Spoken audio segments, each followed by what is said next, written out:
Hey there, today we're talking ChatGPT again, and this is the second part of a series where we're going to be discussing this issue in a little bit more detail. This is a very nuanced discussion, and I don't want to pretend that these short videos are going to do the issue justice, but my goal here is to at least get you thinking in a different way about these tools and understand where the real threats and opportunities are. So I want to talk about what this really is. This is really disruptive technology. And if we think of ChatGPT as disruptive technology, we have lots of examples we can draw from to see how they were handled. I'm going to give you a few, and I'm actually going to give you three different ones. The first is in the field of engineering. So my dad is a civil engineer, and I've heard him talk about how in the 60s and 70s, when he started his career, computers became much more mainstream in that profession. Now, before, engineers really got paid to do a lot of things, but one of the core things they got paid to do was to crunch numbers. Civil engineers had to be really good at math.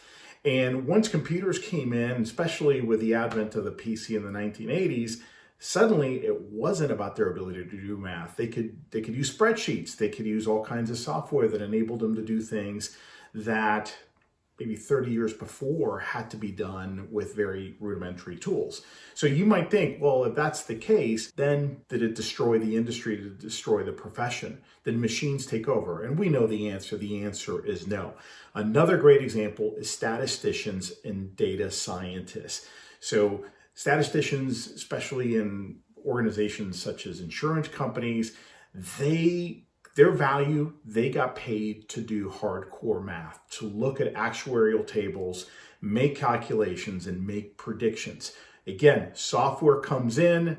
Did it destroy the profession? No, it did not. One more example, accountants.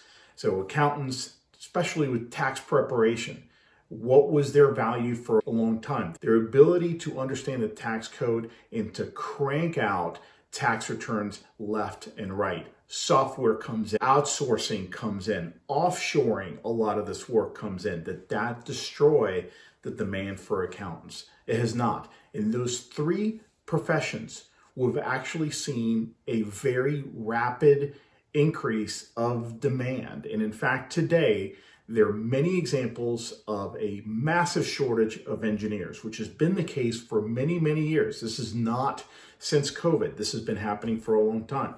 Severe shortage of data scientists, severe shortage of accountants. My point here today is that just because a disruptive technology comes in doesn't mean that it's all doom and gloom. That's all it is. It's a disruptive technology. What we as writers, copywriters, content marketers need to do is better understand how this AI technology is going to develop, how we can leverage it in our own practice to do better work and to enable us to move up the value chain. Rather than see it as a threat, ask ourselves, what do we really bring to the table here? What is our core value? And do we need to start thinking about our value a little bit differently? Do we need to be moving up, offering strategy, offering a different level of thinking and advisory services to our clients? And I'm going to give you four things that I would really be working on in terms of improving my skill set. I call them the 4 C's. I would be working on developing and improving your critical thinking skills. The second one would be improving your creative problem solving skills. Next would be collaboration, becoming a better collaborator with your clients, and finally improving your communication skills across the board, not just in your craft, but improving how you communicate with clients, how you serve them. Work on those 4 things, and you're going to see there will always be a demand for writers and marketers like you.